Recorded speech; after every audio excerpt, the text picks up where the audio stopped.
चदकम मधुरम मधुराधिपते रतिलम मधुरम अधुरम मधुरम भजनम मधुरम नैनम मधुरम हसितम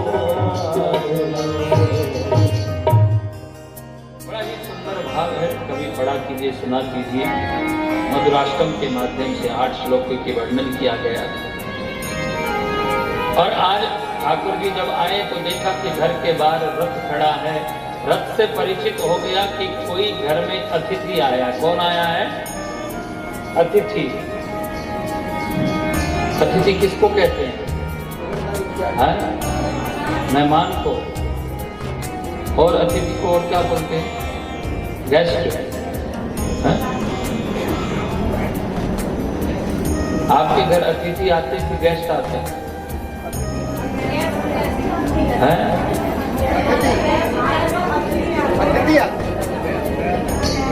कि मेहमान आते हैं कि अतिथि आते हैं कि गेस्ट आते हैं? सारे आते हैं। सारे आएंगे, आपका घर है। अतिथि का मतलब समझते हैं? जब आपको कॉल करके कहे कि भाई साहब मैं आ रहा हूँ, वो अतिथि नहीं होता। जब रात के 12 बजे खा पी कर आराम से सो जाओ, तब डोरबेल बजे ना, जो आए तो समझो कि वो अतिथि है, कि जिसके लिए दोबारा भोजन बनाना पड़े। अतिथि जिसके आने की कोई तिथि तारीख ना हो, अतिथि कहा गया है।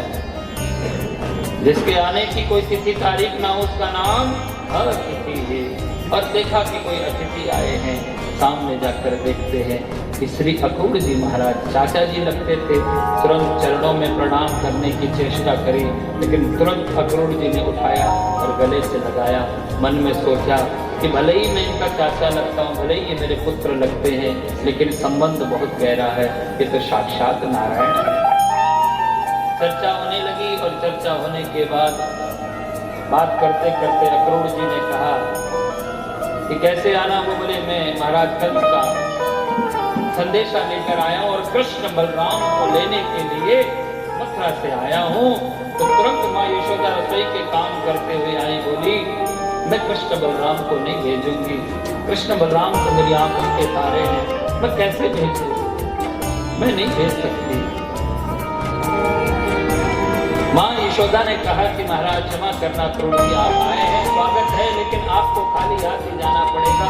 मैं कृष्ण बलराम को नहीं भेजने वाला। अक्रूर जी ने कहा कि मैं इसको लेकर जाना है। सुखदेव बाबा कहते हैं परीक्षित बात करते करते करते करते अक्रूर जी के मुंह से निकल गया कि अरे यशोदा, तो इसको अपने पास कब तक रखेगी? आज नहीं तो कल, कल नहीं तो परसों, एक न एक दिन तो इसको अपने असली माता पिता के पास जाना पड़ेगा। जैसे ही सुना कि ये कृष्ण मेरा पुत्र नहीं है, माँ का हृदय बैठ गया। ठाकुर जी ने अक्रूर जी को देखा कि आपने ये क्या कह दिया माँ से। तुरंत माँ के पास जाकर कहते कि माँ, इन अक्रूर जी की बातों का भरोसा मत कर, मैं तेरा ही पुत्र हूँ। नहीं नहीं नहीं, आज मुझे पता चल गया कि तू मेरा पुत्र नहीं है। लोग तो मुझे पहले से कहते थे, लेकिन मैंने किसी की बात पर भरोसा नहीं किया। लेकिन आज अक्रूर ने आकर कह दिया तो आज पता चला तो मेरा पुत्र नहीं, तो वसुदेव देवकी का पुत्र है, वसुदेव देवकी का पुत्र है। ठाकुर जी ने कहा कि जब बात पता चली गई तो अब कब तक छिपाऊंगा? तो कन्हैया ने भी कह दिया कि हाँ माँ, ये सत्य है कि मुझे जन्म वसुदेव देवकी के यहाँ हुआ, लेकिन जब मैंने आंखें खोली तो माँ के रूप में सिर्फ तुझे और तुझे देखा है। मेरे लिए तो माँ भी तू ही है बस। और तू चिंता मत कर, मथुरा जी को जा रहा हूँ, वचन देता हूँ, भरोसा करती है ना? यशोदा ने कहा कि मेरे जीवन का भरोसा तू ही तो है। वचन है मेरा कि मैं कल जाऊंगा और परसों लौटकर वापस आ जाऊंगा। मैं कल जाऊंगा और परसों लौटकर वापस आ जाऊंगा। बस परसों वापस आ जाऊंगा। वचन माता श्री ठाकुर जी ने कहा, माँ यशोदा ने कहा, ठीक है कन्हैया, अब मैं तुझ पर ज्यादा जोर नहीं कर सकती, मैं तुझे ज्यादा जोर नहीं कर सकती हूँ। रात्रि भर माँ को समझाते रहे, सुबह हुई, जाने की तैयारी हुई, रथ पर सवार हुए और कृष्ण बलराम को लेकर अक्रूर जी चले थे कि कुछ दूर चलते ही रथ रुक गया। जैसे ही रथ रुका, रथ रुकते ही अक्रूर जी से कहा, कैसे रोक दिया रथ, चलाओ ना। अक्रूर जी ने कहा कि आगे रास्ता नहीं है, कैसे चलाओ? अरे रास्ते को क्या हो गया, अभी तो आपका रथ कल आया। रथ से खड़े होकर ठाकुर जी देखते हैं कि सामने गोपियां खड़ी हैं और बीच में श्री राधा रानी हाथ जोड़े खड़ी। तुरंत श्री श्यामा जी को देखकर ठाकुर जी रथ से नीचे उतरे और राधा रानी के पास आकर कहते हैं, स्वामिनी, अगर आप भी मेरे मार्ग का व्यवधान बनेंगी तो मैं चाहकर भी जा नहीं पाऊंगा, और आपकी आंखों में ये आंसू मैं देख नहीं सकता। आप श्री किशोरी जी ने कहा, प्यारे, मुझे पता है कि तुम जाओगे और तुम्हें जाना है, लेकिन सच कहूं तो मुझे पता होते हुए भी ये आंखें तुमको जाके देखना नहीं चाहती हैं। पर जरा सोच कर देखो, मुझे तो पता होते भी मेरा ये हाल है, इन गोपियों पर क्या बीतरी होगी। एक ने कहा कि अरे किशोरी जी, आप क्यों रोक रही हैं, क्या बातें कर रही हैं आप इनसे? इतना बड़ा कदम उठाने से पहले इन्होंने हमारे बारे में जरा भी नहीं सोचा। क्या आगे रथ पर बैठकर चलती है, इनको मत रोको, इनको कहो कि जाएं। बस इनसे इतनी जरूर कह दो कि अगर जाना चाहते हैं तो बिल्कुल खुशी खुशी जाएं, हंसते हंसते जाएं। बस एक काम करें कि जिस रथ पर सवार होकर जा रहे हैं ना, उस रथ को हमारे शरीर के ऊपर से लेकर चले जाएं। बस गोपियों से कहा कि देवियां, आप व्यर्थ बातें कर रही हैं, मेरा भरोसा कीजिए, मैं जा रहा हूं, ये सत्य है। बोले आप जाएंगे तो हम जिएंगे कैसे, हमारा तो दीपक ही बुझ जाएगा। बोले दीपक को बुझने नहीं देंगे हम। क्यों?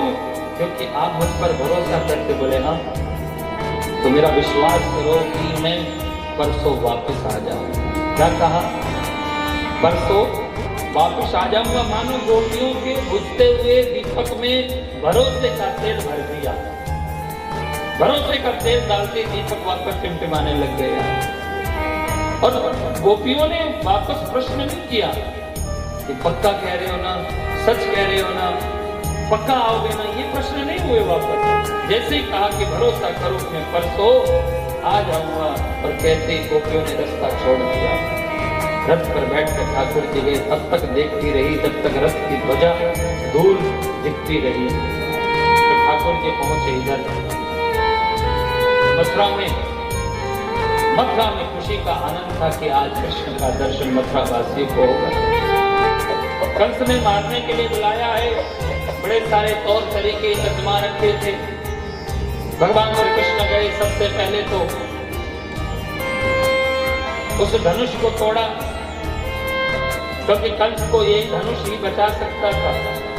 भगवान शिव के द्वारा मिला हुआ चाप, शंकर जी से कहा कि मुझे अमर कर दो। भगवान बोले संभव नहीं है। बोले धनुष ले जाओ, इसको कोई तोड़ नहीं सकता, और जो तोड़ेगा वो तुम्हें छोड़ नहीं सकता है। आज भगवान ने जाकर धनुष तोड़ा, कंस को पता चल गया कि काल मेरा आ गया है। मौत को सबको पता है, लेकिन बचने की हर कोई कोशिश करता है। मौत किसको नहीं पता? सबको पता ना, एक दिन तो आनी है, मरना तो है। और धनुष टूटा, आगे बढ़ते हैं, पहलवान रखे, हाथी को रखा, सब भगवान उद्धार करते हैं। शल कौशल चाणक्य सबका उद्धार करते हुए परमात्मा आगे बढ़े।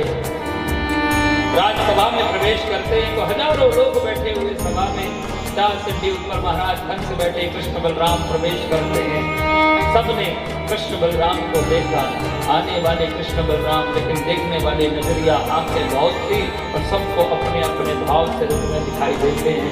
संतों को भगवान के रूप में, बच्चों को बालक के रूप में, हैं किसी को भाई के रूप में, किसी को पिता के रूप में, किसी को पुत्र रूप में, और महाराज कंस को काल के रूप में दिखाई देते हैं।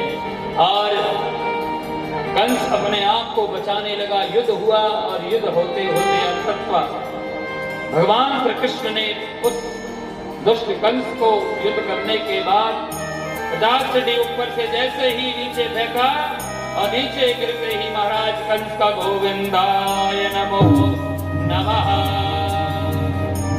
उद्धार हो गया। और जैसे ही उद्धार कर दिया गया, प्रेम से बोलो राधे राधे, बोले भक्त वत्सल भगवान की, भागवत महापुराण की। कंस का उद्धार कर दिया गया और परमात्मा जिसके लिए आए थे वो कार्य पूर्ण हो गया। दुष्टों का संहार करने आए ना। एक निवेदन आप सबसे करना चाहूंगा, ऐसे कंस हर रोज कथा में मरते रहेंगे, ऐसे कंस रोज कथा में मरेंगे, लेकिन असली कंस जो हृदय में बैठा वो कब मरेगा।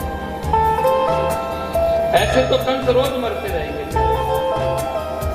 लेकिन हमारे हृदय का विकार रूपी कंस, अहंकार रूपी कंस, लोभ रूपी कंस, ईर्ष्या रूपी कंस, 7 दिन की कथा में एक कंस तो मारते होंगे, नहीं तो ये तो रोज मरते, हर कथा हो रही है वहां कंस मर रहा है, राम कथा हो रही है। औरों की तो क्या कहे, 190 बार तो हमने मार दिया कंस। बोलो राधे राधे राधे। मेरी अपने जीवन की 190 में एक कम भागवत कथा है मेरी।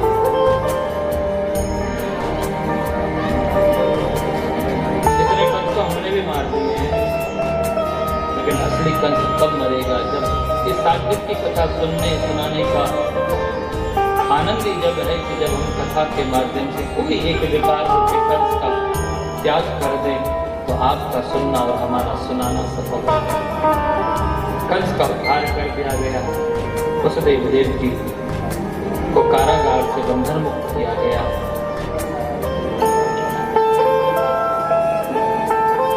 पुनः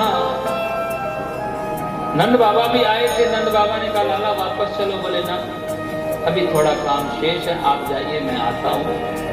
अग्रसेन जी महाराज मथुरा के राजा हुए, और जब श्री सुखदेव बाबा कहते हैं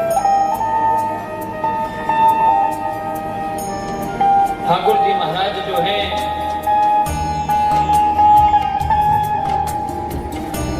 मथुरा में रहने लगे, गुरुकुल में जाकर शिक्षा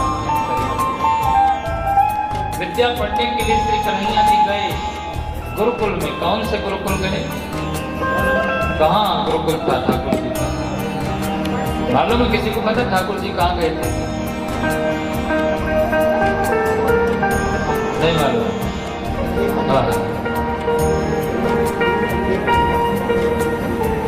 दिल्ली आए थे पढ़ने के लिए,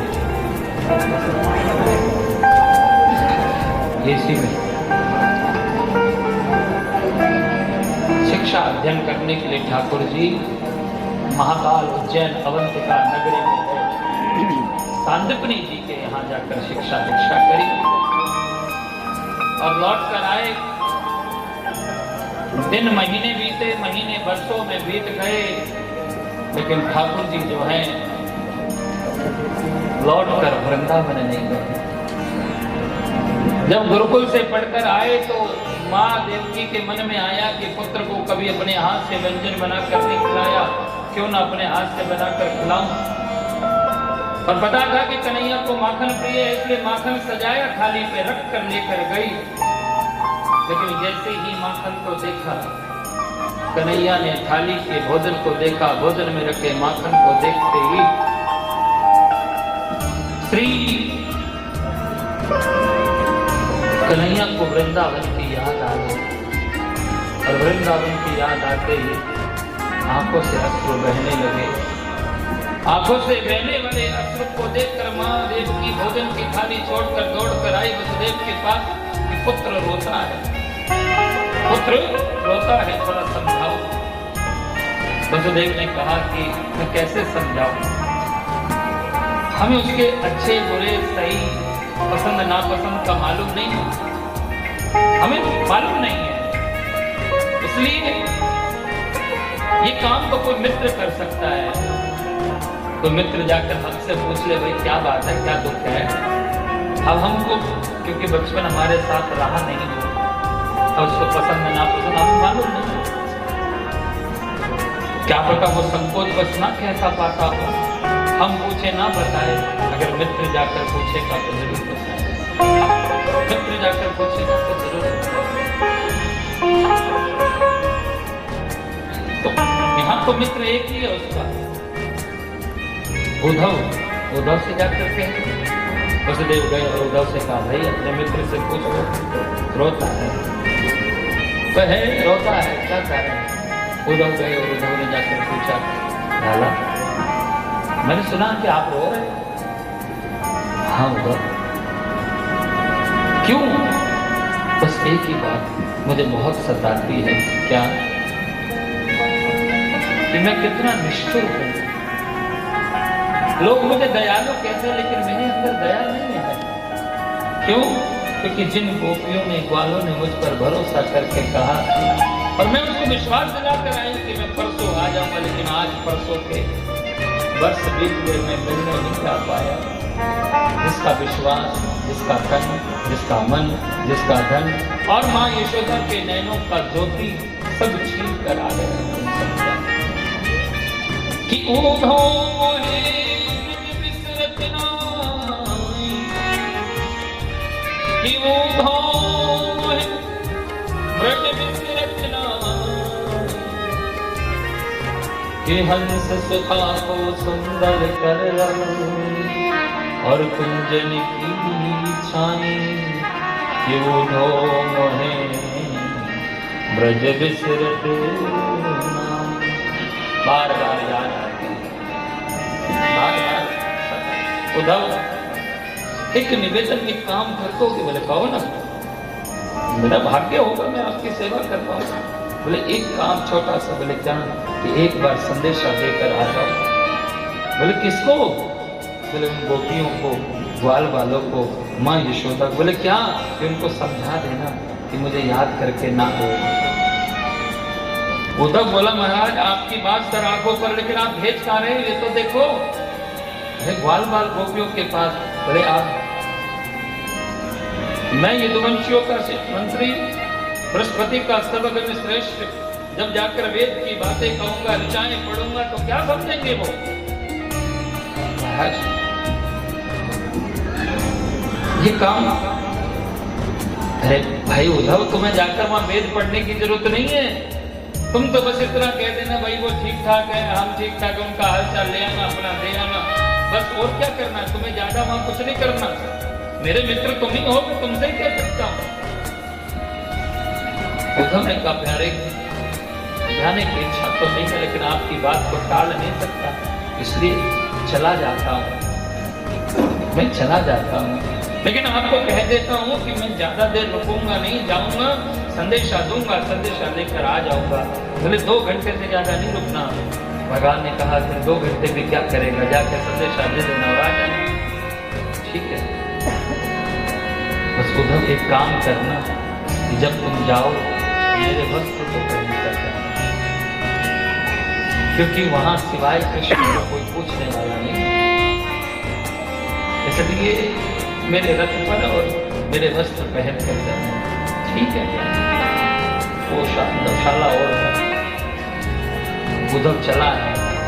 अब जरा इधर देखिए, जो कहकर गया कि मैं परसों आऊंगा और परसों के आज वर्ष बीत गए, स्थिति क्या थी।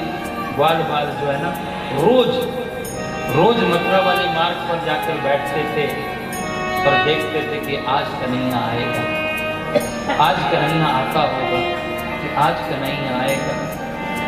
बरसों से एक दिन उन्होंने छोड़ा नहीं है, विश्वास नहीं टूटा है, बस रोज इंतजार करते, सुबह जाते, शाम तक बैठते, और आते जाते जाते यशोदा से कहते कि यशोदा आज भी नहीं आया।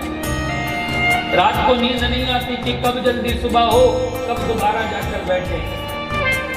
दोबारा जाकर बैठते। हर दिन की शाम आती गई लेकिन शाम नहीं आया। हर दिन की सुबह की शाम आती रही लेकिन शाम नहीं आया। कहा कि प्यारे हर दिन की शाम तो आती रही लेकिन ग्वाल वालों के दिल का शाम नहीं आया। दिन की शाम तो बराबर आती रही लेकिन दिल का शाम नहीं आया। आज रथ को आते देखा, मन में बड़ी प्रसन्नता खुशी हुई, दौड़ पड़े कि आ गया आ गया आ गया आ गया। लेकिन जैसे ही रथ रुकता है उद्धव बाहर आता है। कहा भैया जय श्री कृष्ण। बोले जय श्री कृष्ण। बोले मैं मथुरा से आया हूं, कृष्ण का मित्र हूं, नाम मेरा उद्धव है। बाल बालों ने कहा भैया स्वागत है, कृष्ण के मित्र तो हमारे लिए मित्र हुए, इसलिए कुछ संदेशा लाया। बाल बालों ने कहा वाह रे मित्रता, बहुत अच्छी मित्रता निभाई। बरसों के कहते गए, बरसों तक आए नहीं और बरसों के बाद याद भी आई तो मित्र को भेजा, खुद नहीं आया। कहो भैया क्या सेवा करें हमारा। बोले मुझे यशोदा का घर का पता बता दो। बोले यशोदा के घर का पता। बोले हाँ। बोले जिस दिन से शाम सुंदर गए ना, पता बड़ा सरल हो गया है। ये जल बहता दिखाई दे रहा है ना, इसी के साथ साथ चले जाओ, जहां से प्रारंभ हो समझ लेना कि वही यशोदा का भवन है। बोले जल से संबंधित क्या है। बोले उद्धव ये तुम्हें जल लगता होगा। ये कृष्ण गृह में कृष्ण की याद में रोते रोते ग्वाल बाल गोपियों के आंखों से बहने वाले अश्रु के परनाले हैं। ये अश्रु के परनाले हैं, ये कोई जल नहीं है। उद्धव को बड़ा आश्चर्य हो कि कोई किसी के गृह में इतना कैसे रो सकता है कि उसके लिए परनाले बह जाए। उद्धव गया, माँ यशोदा की अवस्था देखिए कैसी थी। माँ यशोदा खाली पल्ले को झूला झूला रही, खाली पल्ले को झूला झूला रही, झूला झूलाते झूलाते झूलाते झूलाते। उद्धव आए और उद्धव बारी नंद बाबा से मिले। नंद बाबा से मिलने के बाद कहा कि उद्धव थोड़ा यशोदा के बिल्कुल पास जाकर बात करना। क्यों?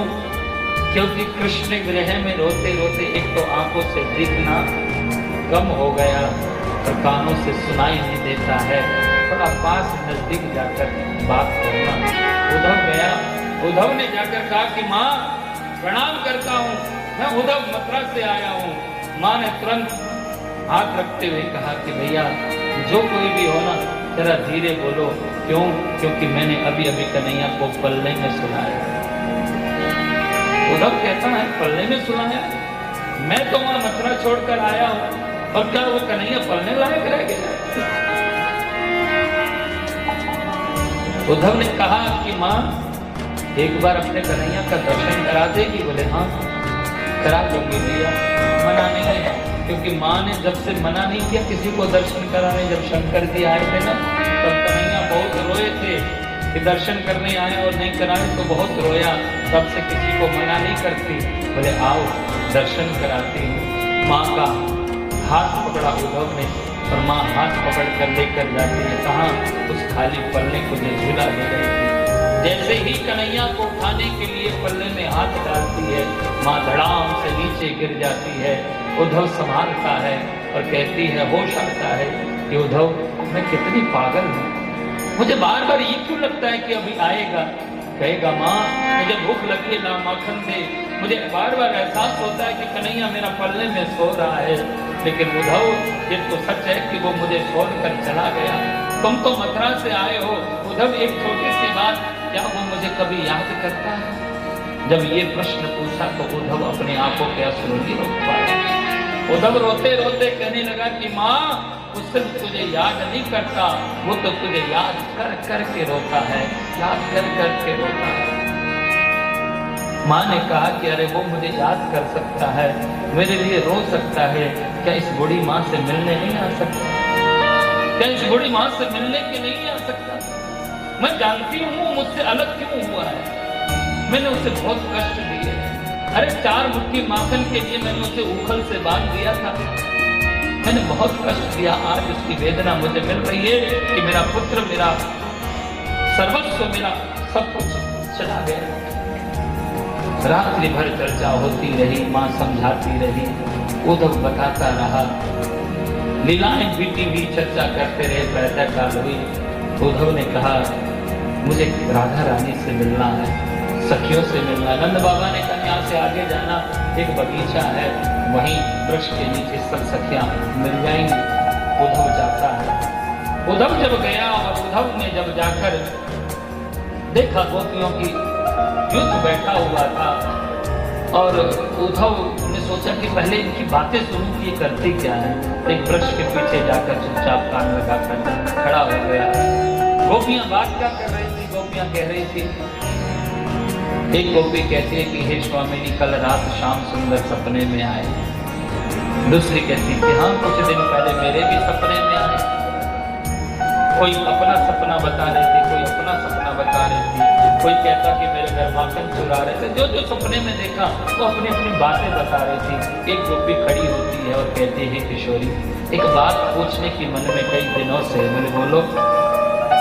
कि हम रोज ऐसी सभा लगाकर बैठते हैं, सुबह से शाम हो जाती है, अपने अपने सपने की बातें कहती हैं, बीती कृष्ण की बातें करती हैं, लेकिन कभी आपने अपना सपना नहीं बताया, कभी आपने अपना सपना नहीं बताया।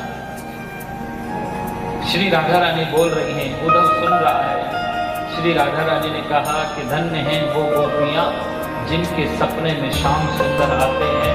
उन गोपियों के चरणों में मेरा बारंबार प्रणाम है जिनके सपने में श्याम सुंदर। और तुम मुझसे पूछते हो सपना, अरे जिस दिन से वो मनमोहन गया है, वो क्या गया बैरन, मेरी निद्रा को भी साथ ले गया है। अब नींद आएगी नहीं तो सपना देखूंगी कैसे, सपना देखूंगी नहीं तो तुमको बताऊंगी कैसे। उद्धव ने कहा कि ये कैसा प्रेम है।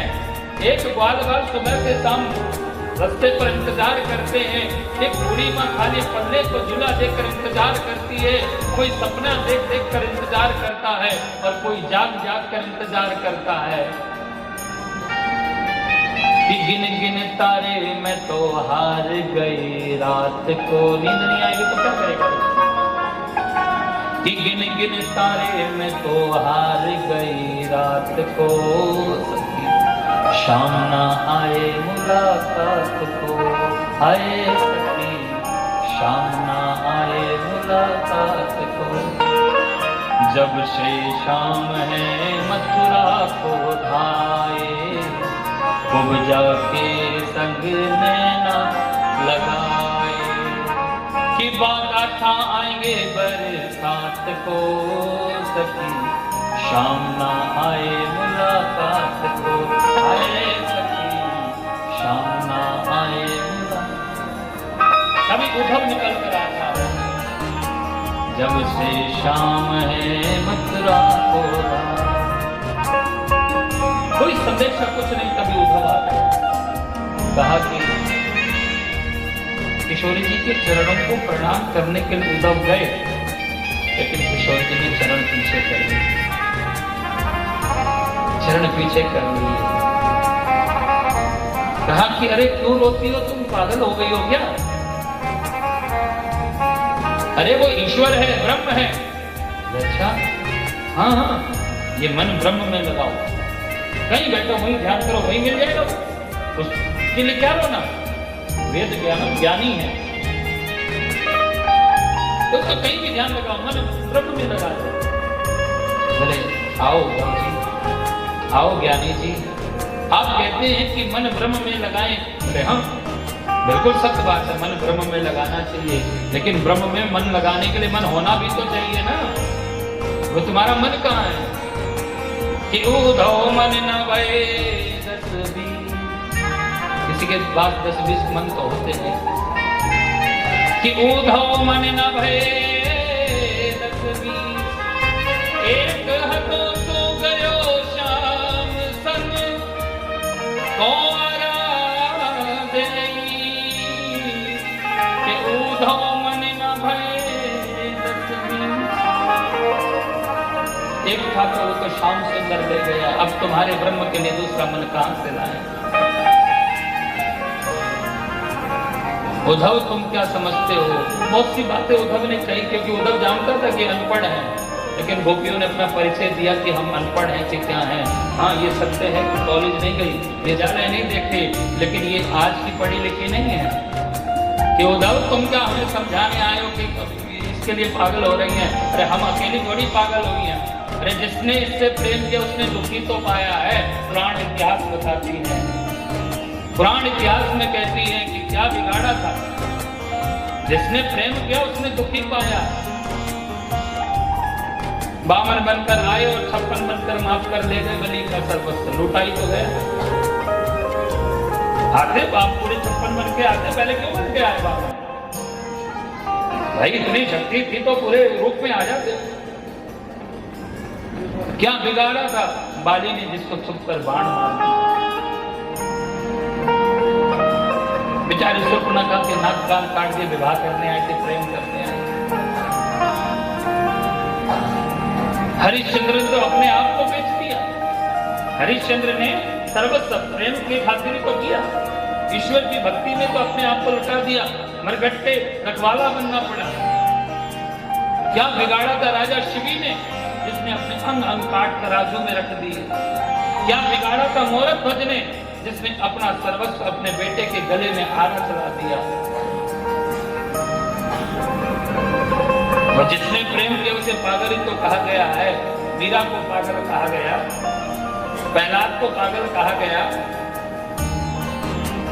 तो सोचता है कि मैं इनको अनपढ़ समझ रहा हूं, ये इतिहास पुराण वेद सर्वस्व को जानती है। ये उद्धव तुम गलत आ गए हो, और तुम्हारे आने से एक बात बहुत अच्छी सिद्ध हो गई है। हम कभी कभी ये सोचते थे कि वह वो हमको भूल गया है, कि हमें याद नहीं करता, लेकिन आज तेरे आने से पता चल गया सुखी तो वो भी नहीं है, सुखी तो वो भी नहीं है। फिर क्यों दोष देती? बोले हमने कब दोष दिया? हमने तो कभी दोष दिया ही नहीं है। हम कभी उसको दोषी या गुनहगार नहीं मानते कि उसने हमारे साथ ऐसा किया कि बस छोड़ गया या भूल गया। बस इंतजार कर रही हैं। क्यों? क्योंकि हमारी जो ज्ञान है, हमारी जो समझ है, हमारी उसमें जो है ना हिसाब किताब में जो है ना, वो परसों एक दिन के बाद हो जाता है। हमारे हिसाब किताब में परसों एक दिन के बाद होता है। बस देख ये रही है कि उसका परसों कितने वर्षों में होता है। हमारा परसों तो एक दिन में होगा, उसका परसों वर्षों में होता होगा। बस उसी वर्षों का इंतजार है।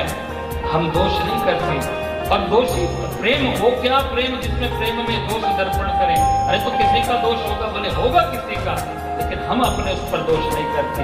क्योंकि उद्धव, किसी ने कहा कि भक्त नूर को बेनूर कर देता है, थोड़ा सा जख्म नासूर कर देता है। कौन चाहता है किसी से बिछुड़ कर रहना, लेकिन वक्त सबको मजबूर कर देता है। ये चोट जो है ना, ये समय की है, दोष वक्त का है, हमारा और उसका नहीं है। हमने तो अविरल प्रेम किया, हमने तो हृदय से प्रेम किया, हमने तो सिर्फ उसे चाहा है। हम तो हर पल यही चाहती हैं। प्रेम दीवानी है, वो प्रेम दीवाना, वो प्रेम दीवानी है, वो प्रेम दीवाना।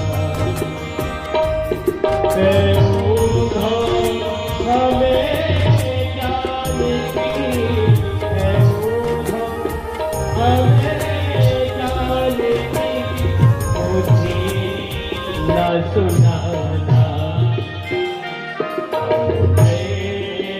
ओ दीवानी, ओ प्रेम दीवाना, प्रेम दीवानी है, ओ प्रेम दीवाना। एक प्रार्थना, छोटी छोटी ताली। प्यारे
मन दीवाने श्याम का, श्याम हमारा प्राण। तन मन दीवाने श्याम का, श्याम हमारा प्राण। रोम रोम में रम रहा घूमते वाला सन में आवे योगिका, आवे योगिका कोई ठिकाना। हम प्रेम दीवानी प्रेम दीवाना, प्रेम दीवानी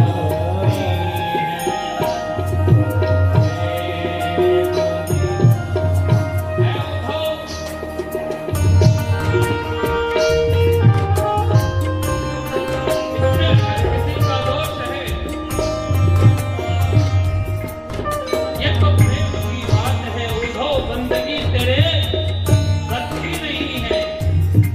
यहाँ सरदे के होते हैं सौदे, आशिकी इतनी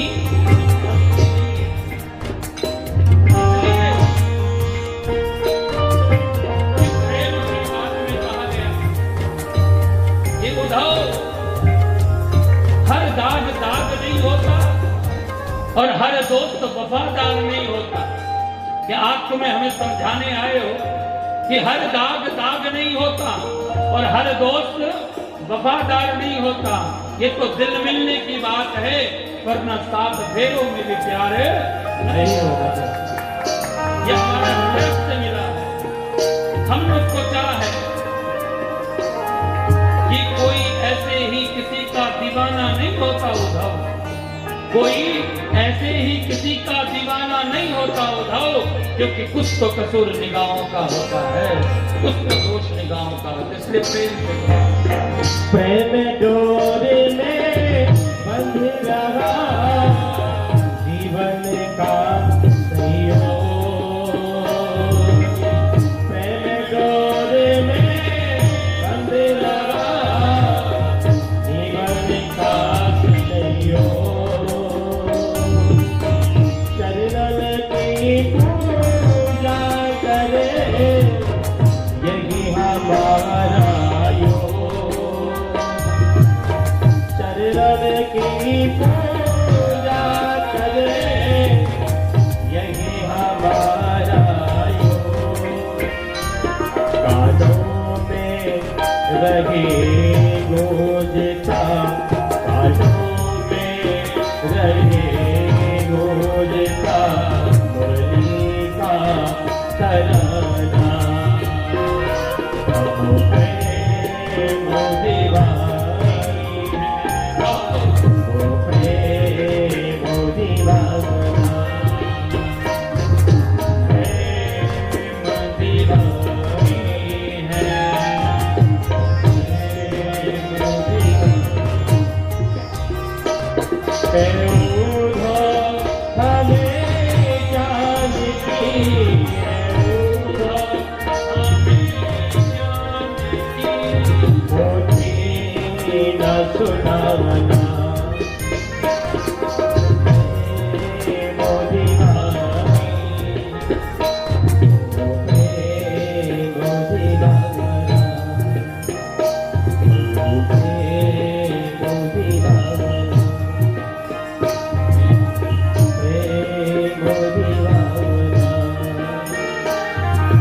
और प्रेम किसी के बंधन में बंधा नहीं होता।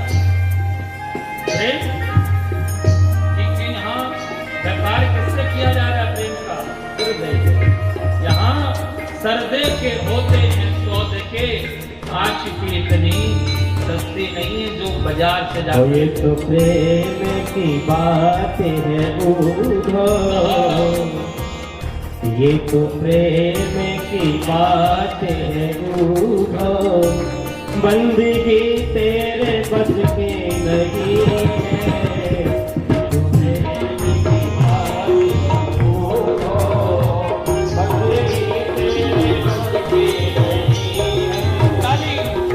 सर्वे के होते हैं सौदे, यहाँ सर्वे के होते हैं सौदे। आशिकी इतने सस्ते नहीं है, ये तो प्रेम की बात है।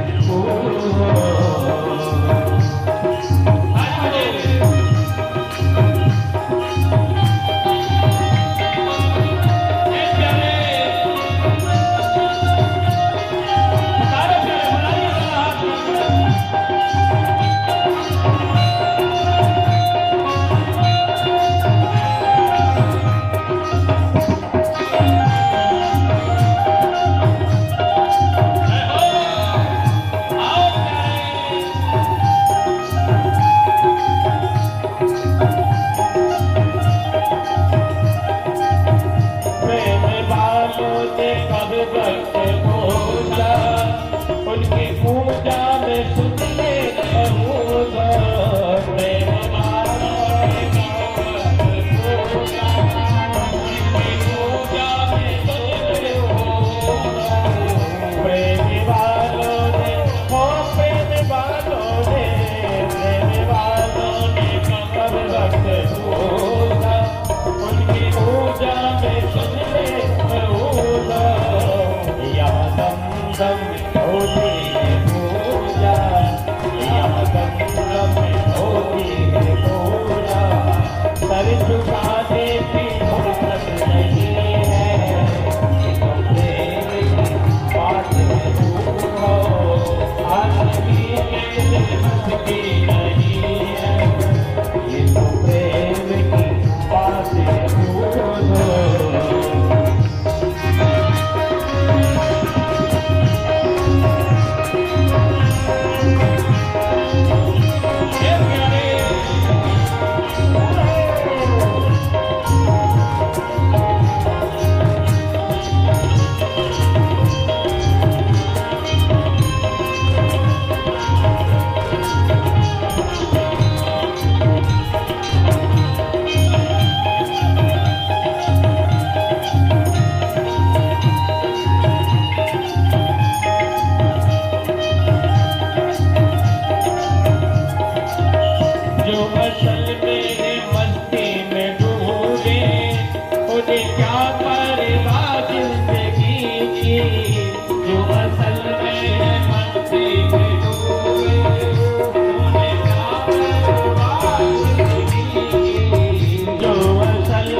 मस्ती नहीं है, ये तो प्रेम की बात है। बस की तेरे बस की नहीं है, ये तो प्रेम की बात है। क्योंकि उठाओ गोपियां कहती हैं जो चढ़ती है उतरती है बस। हाँ, पीने वाला बहुत अच्छे से समझ गया होगा। वो पीना भी क्या पीना जो सुबह को पी और शाम उतर जाती है, वो पीना भी क्या पीना जो सुबह को पी शाम उतर जाती है। पीना है तो हरि नाम का प्याला पी जो सारी जिंदगी चढ़ी रह जाती है। और जिनकी नजरों में वो तो रहते हैं जग से न्यारे, जिनकी नजरों में, ओ जिनकी नजरों में, जिनकी नजरों में है शाम प्यार, वो तो रहते हैं जग से न्यारे, जिनकी नजरों में मोह समाए, जिनकी नजरों में मोह समाए, वो नजर फिर तरसती नहीं है, ये तो प्रेम की बात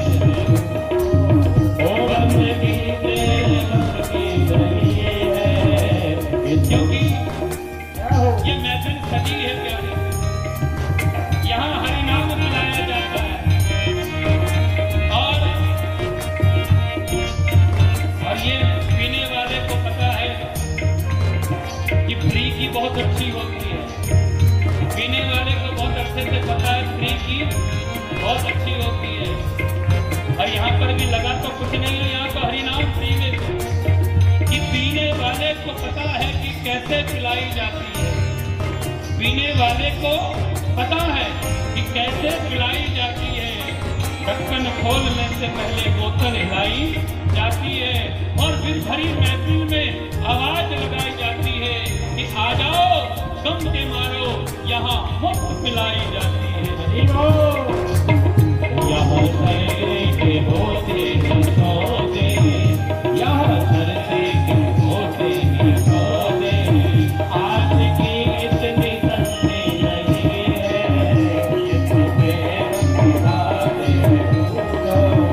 आज की इतनी सस्ती नहीं है, वो बंदगी तेरे बस की नहीं है, बंदगी तेरे बस की नहीं है,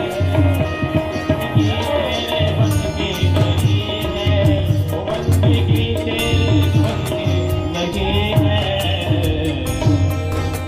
तब अब तो हमारी चाह, अभी तुम हम जानती हैं कि तुम्हारी बात पीछे खड़े होकर सुन रहे थे, हम सपनों के कह रहे थे। हकीकत है वक्त नूर को बेनूर कर देता है, थोड़ा सा जख्म नासूर कर देता है। समय की चोट लगी कि कौन चाहता है किसी से बिछड़ कर रहना, लेकिन वक्त सबको मजबूर कर देता है।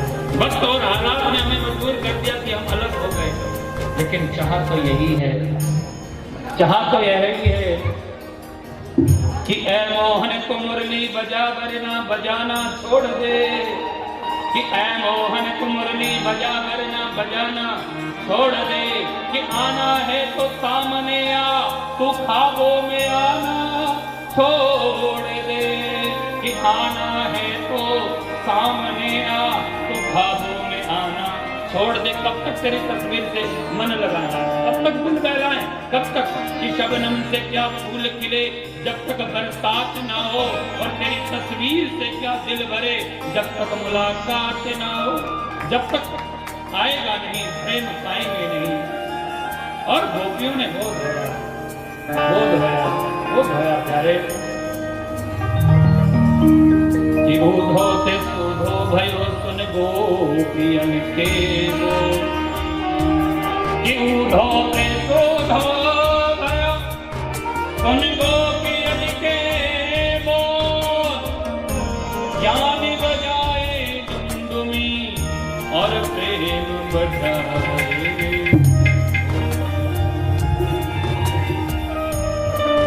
प्रेम बजा। जो 2 घंटे की कहकर आया 6 महीने रहा प्यारे बच्चे में और लौट कर गया है। प्रसंग तो और भी गहरा है। इस उद्धव गोपी संवाद में अकेले 7 दिन कहोगे बोलने के लिए तो भी बोल दूंगा, औरों की तो कह नहीं सकता।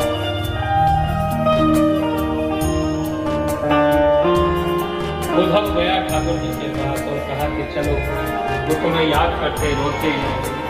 उद्धव ने भगवान ने कहा मैं उनसे कभी अलग हुआ ही नहीं, दर्शन कराए बहुत गहरा राम करना पड़ रहा है। और उसके बाद भगवान जो है मथुरा को त्याग कर द्वारिका गए और द्वारिका में जाकर बलराम जी का विवाह किया गया। और विवाह करने के बाद ठाकुर जी के विवाह का नंबर आया, प्रेम से बोल रहा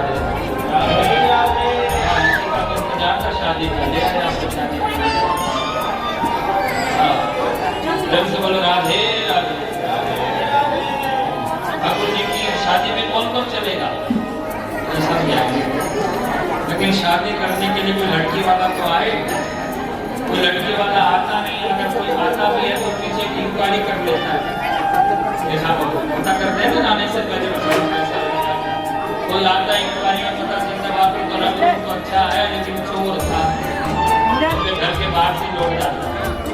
अरे हम तो वैसे बता सकते हैं हमारे ठाकुर जी की ब्याह की कोई कमी है क्या? माँ से क्या कहते हैं कि मैया मेरो ब्याह कराए दे। पहले रुक्मिणी जी आएंगी, पहले रुक्मिणी जी अपनी सखियों के साथ आई और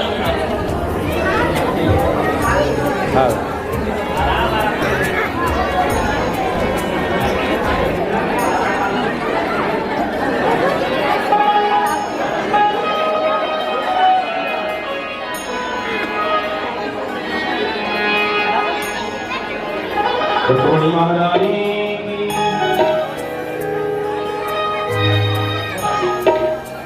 आओ मेरी सखिया मुझे मेहंदी लगा मेहंदी लगा दो मुझे ऐसी सजा दो मुझे श्याम सुंदर की दुल्हन बना दो आओ मेरे श्याम सुंदर की दुल्हन बना दो आओ मेरी सखिया मुझे मेहंदी लगा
ऊपर मंच पर खड़े होकर वरमाला विवाह का जो स्टेज बनाया गया है उसमें वरमाला हो ताकि सभी दर्शन कर पाएं।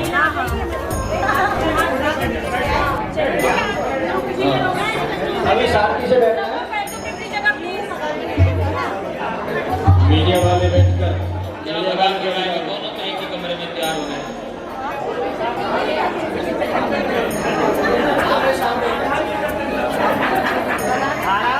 पहले रुक्मिणी जी पहनाएंगे, हमारे पंडित जी वेद मंत्रों का उच्चारण करेंगे।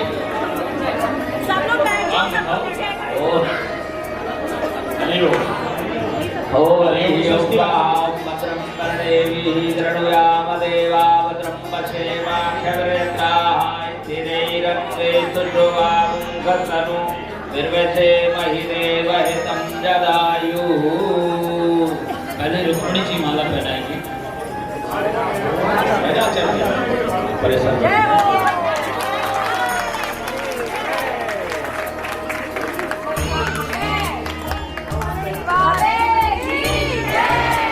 अब ठाकुर जी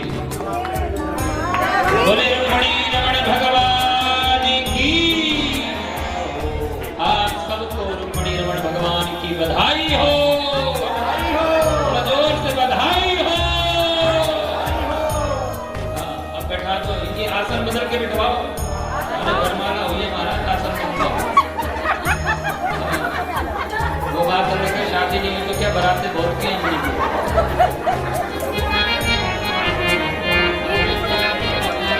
आप सबको, पूरे ट्रस्ट को, संगत को, पूरे IPI को, ठाकुर जी के विभाग की बहुत बहुत थोड़ा बधाई तो जोर से दे दो। बधाई हो, बधाई हो।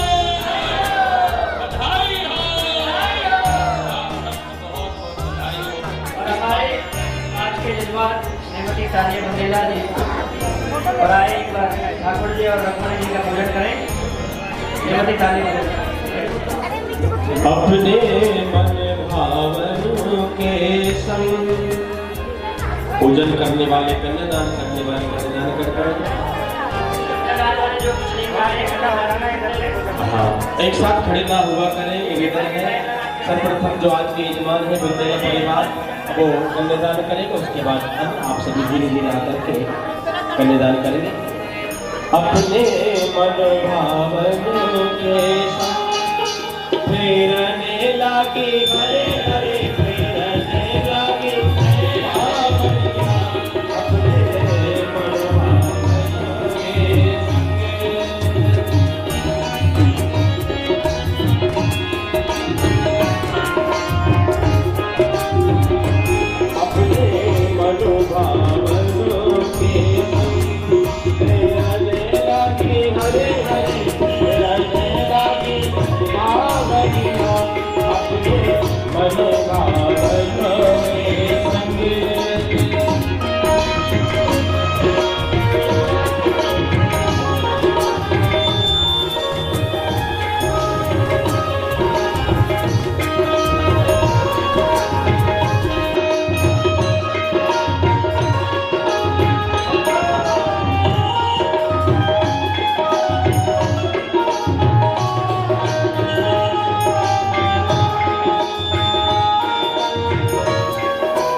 चढ़ाते नहीं आगे बढ़ते जाएंगे।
Yeah.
द्वारकाधीश भगवान की जय।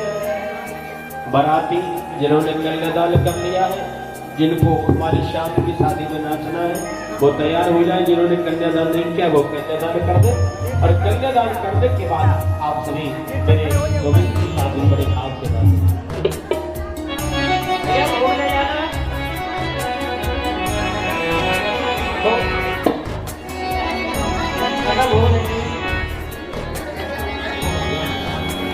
रुक्मणी के संग में मेरे घनश्याम की शादी है।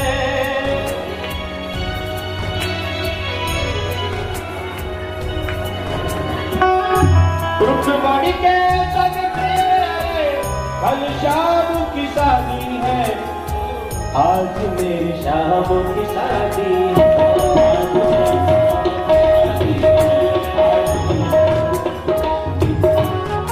अच्छा, घर में शादी होती तो ऐसे बैठते हो भाई लोग? मुझे तो ऐसा लगता है बराबर में शादी होती है तो ऐसे बैठते हो क्या? अगर ऐसे बैठते हो तो मुझे नहीं पता, क्योंकि यहाँ के रूल रेगुलेशन ज्यादा है, तो शायद ऐसे बैठते होंगे। हमारे यहाँ लोग खूब नाचते हैं। बारात को पता ही नहीं है बारात कहाँ है।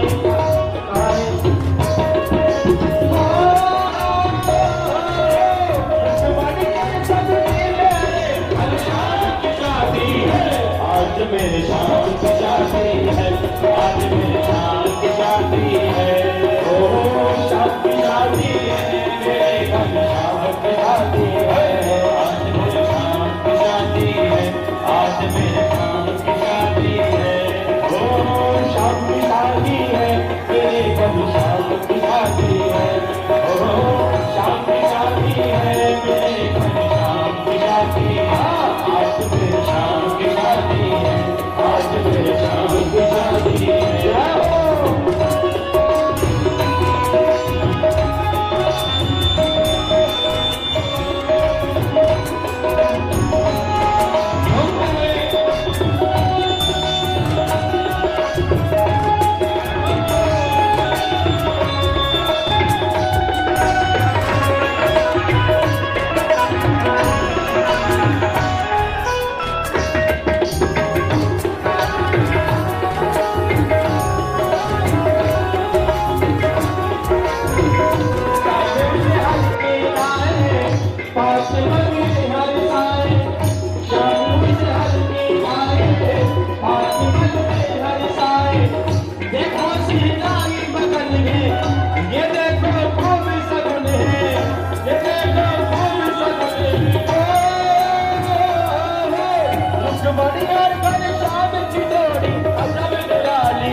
शादी है, मेरे घर शाम की शादी है। आज मेरे शाम की शादी है, आज मेरे शाम की शादी है। बाला साथ की जय हो।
अपनी यारी सामने रसिया से हो गई अपनी यारी, हो गई अपनी यारी सामने, हो गई अपनी यारी सामने, यारी यारे सामने रसिया से हो गई अपनी यारी सामने रसिया से हो गई अपनी यारी।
में थोड़ा जोश कम है।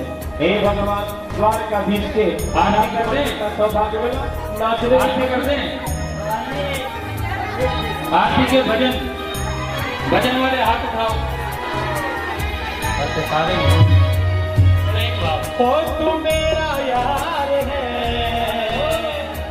मेरा दिलदार है,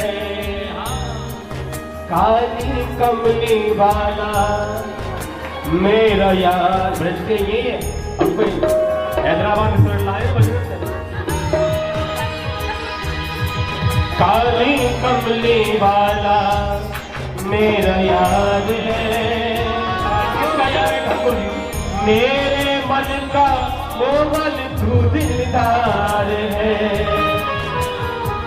आनंद के साथ, भाव के साथ, ओ काली कमली वाला मेरा यार है, यार है, ओ मेरे मन का मोहन तू दिलदार है।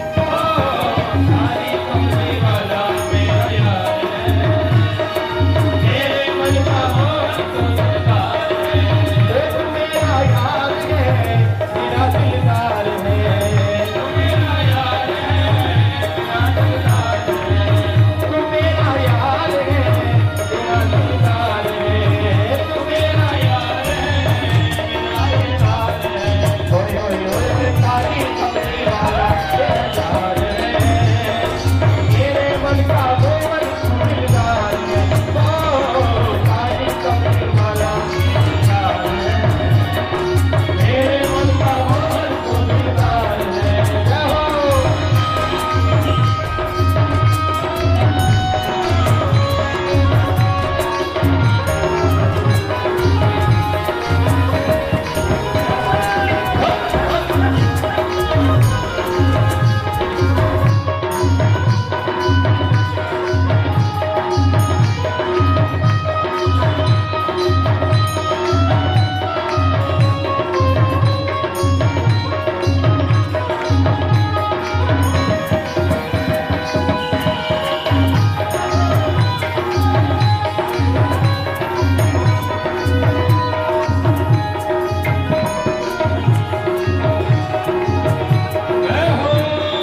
बिहारी लाल की जय।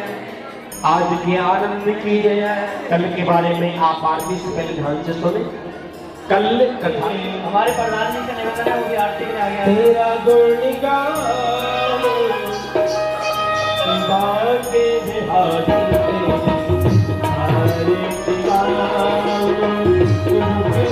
कृष्ण तेरी यार कृष्ण तेरी यार प्यारे तेरा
शांति ब्रह्म शांति सर्वं शांति शांतिरेव शांति सामा शांति हरि ओम एकदन्ताय विद्महे वक्रतुण्डाय धीमहि तन्नो दन्ति प्रचोदयात् हरि ओम नारायणाय विद्महे वासुदेवाय धीमहि तन्नो विष्णुः प्रचोदयात् हरि ओम महालक्ष्मी च विद्महे विष्णुपत्न्यै च धीमहि तन्नो लक्ष्मी प्रचोदयात् हरि ओम तत्पुरुषाय विद्महे महादेवाय धीमहि तन्नो रुद्रः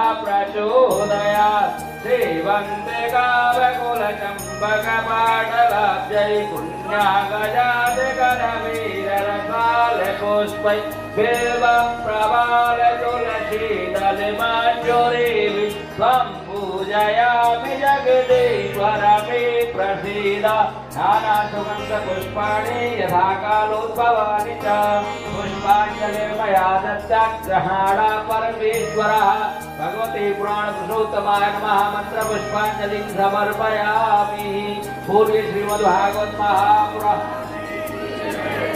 बोलिए सुखदेव जी महाराज की व्यास जी महाराज की सत्य सनातन धर्म की अधर्म का प्राणियों में विश्व का गौ माता की जय जय श्री राधे जय जय श्री राधे जय जय श्री राधे श्याम नमः पार्वती पतये हर हर महादेव शंभु। चलिए सभी प्रसाद लेते हुए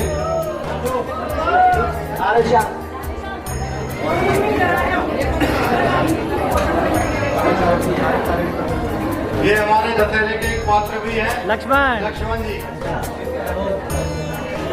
विशेष कुमार जी आ जाइए। अनिल चौधरी जी।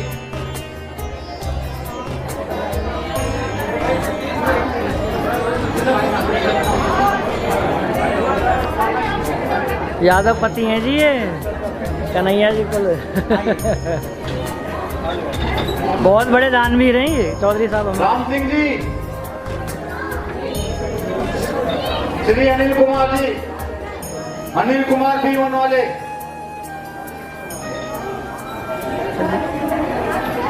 कैसे करें पहले भंडारे में सेवादारों को बुला लो अपने।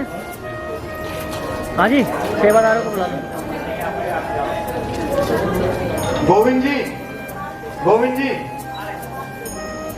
अशोक जी, कमलेश कुमार जी, सुरेश कुमार जी भी यहाँ पे थे। सुरेश कुमार जी, संजय भी है। संजय कुमार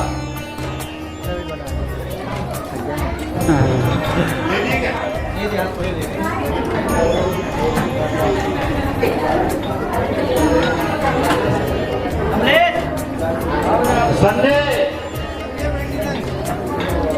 उपाध्याय जी,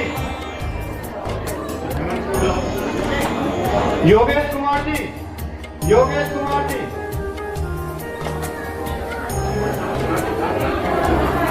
हेमंत गौड़ जी, कृपया कर स्टेज पर हैं।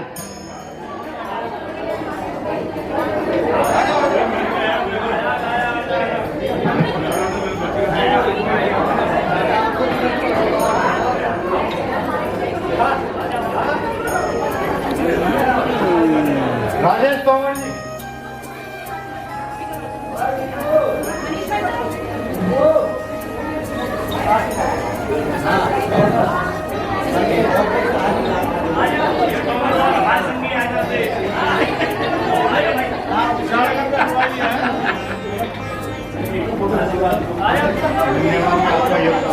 डॉक्टर संजय गुप्ता जी का बहुत बड़ा योगदान है। इसको गुप्ता जी आइए।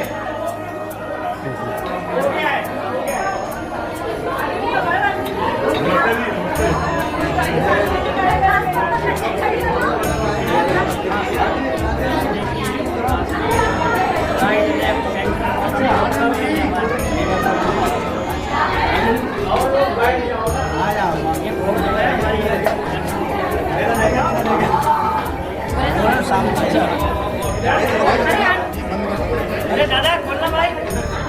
हेलो माइक माइक मैं बंद कर दूंगा। मैं बंद कर दूंगा। कर दिया। अरे मैं बंद कर दूंगा। दादा मैं बंद कर दूंगा। मैं बंद कर दूंगा।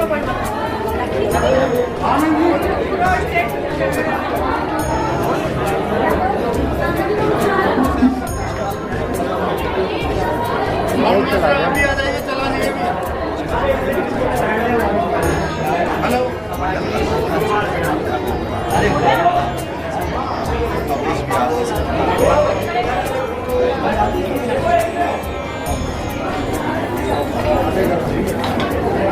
हेलो श्री आनंद कुमार जी, अनिल कुमार जी और राजू जी, श्री राजू जी मंच पर आए। श्री राजू जी आवाज सुन रहे हैं तो जल्दी आए। आनंद जी भी आए। कीर्तन कुमार जी, आनंद जी, विनोद जी कृपया कर मंच पर आए।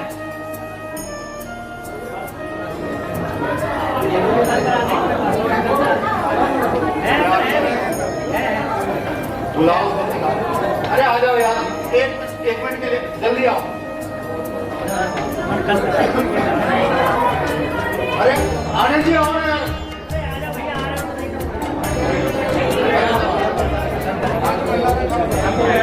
अरे वो पंडित जी बोले बनाओ बुला दिए यार जी जा वो सब चले गए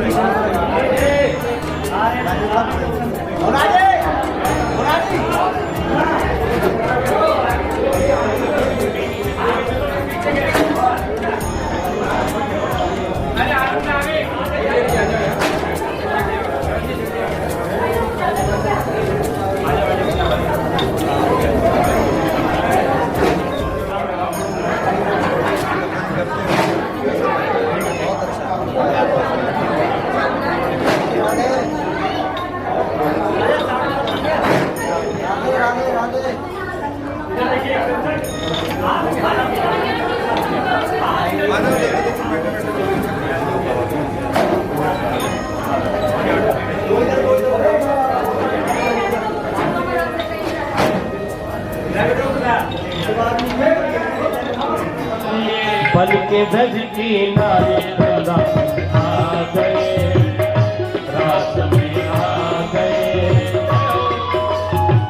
राधा संग श्याम नाचे, मैं भी नचूंगा तेरे साथ रे, तेरे साथ रे।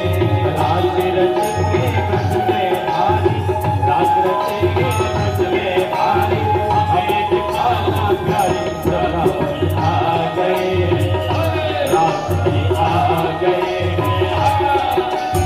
एक दिना भोले बनगाई, बड़े ब्रज की नारी रात में आ गए, रात में आ गए। अहो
गोपेश्वर महाराज की जय जय श्री राधे।